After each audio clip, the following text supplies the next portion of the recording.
Can America's national debt actually threaten its future?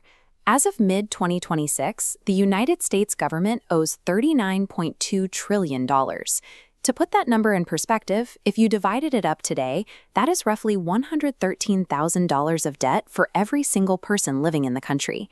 This diagram shows the debt to GDP ratio, which measures what the country owes against the economic output it generates to pay it back.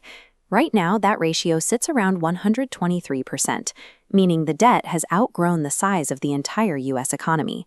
Historically, borrowing on this scale was tied to massive national emergencies. The government took on heavy debt to finance the military during World War II, and again to stabilize the economy during the 2008 Great Recession.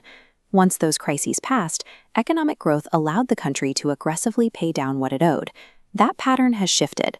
Today, the debt is growing faster than the economy itself, even during periods of stability. The United States has developed a permanent, structural reliance on debt that persists regardless of the economic climate. This balance sheet visualization breaks down the 2026 federal budget. The government expects to bring in about $5.5 trillion in revenue, but it plans to spend nearly $7.4 trillion. That leaves a gap of roughly $1.89 trillion for a single year. Most of that $7.4 trillion in spending is driven by mandatory programs. Medicare accounts for roughly $1.9 trillion, and Social Security takes up another $1.6 trillion. There is a new pressure point. The cost simply to pay the interest on the existing debt has now surpassed $1 trillion. This means the government now spends more on debt interest than it does on the entire national defense budget. This graph illustrates a tipping point known as R greater than G. The bottom line represents the growth rate of the economy, and the top line shows the average interest rate the government pays on its debt. The risk accelerates when the interest rate climbs higher than the speed of economic growth. By 2036, this gap is projected to widen by 75 basis points. At that point, interest payments will become the second largest government program in existence.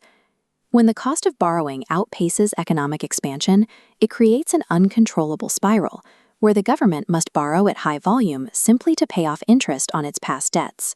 All of this borrowing is governed by a strict legal limit known as the statutory debt ceiling. Currently, that cap sits at $41.1 trillion. Congress created this aggregate limit in 1917. It was designed to provide flexibility for the Treasury to issue bonds for World War I, rather than to manage modern structural deficits. Raising the ceiling does not authorize new spending. It strictly allows the government to borrow the money required to pay for bills Congress has already passed. When the total debt hits that statutory cap, the Treasury Department must deploy extraordinary measures. These are temporary accounting maneuvers, such as pausing certain investments to keep the country from defaulting on its obligations. These measures only buy a few months. The debt ceiling operates as an artificial cliff, turning predictable budgetary math into recurring political standoffs that rattle global markets.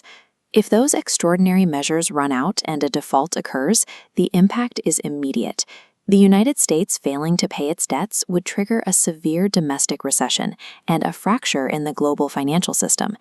Even without a default, the current trajectory carries a slow, creeping risk. As interest payments swallow more of the budget, they inevitably crowd out funding for vital national investments like infrastructure and defense. Correcting this trajectory requires addressing the gap between what the government collects and what it spends. Closing a $2 trillion deficit requires difficult political choices, aggressively raising tax revenues, or making deep cuts to massive mandatory programs like Social Security. Alongside balancing the ledger, the debt ceiling mechanism itself requires structural reform to stop the cycle of recurring financial panic.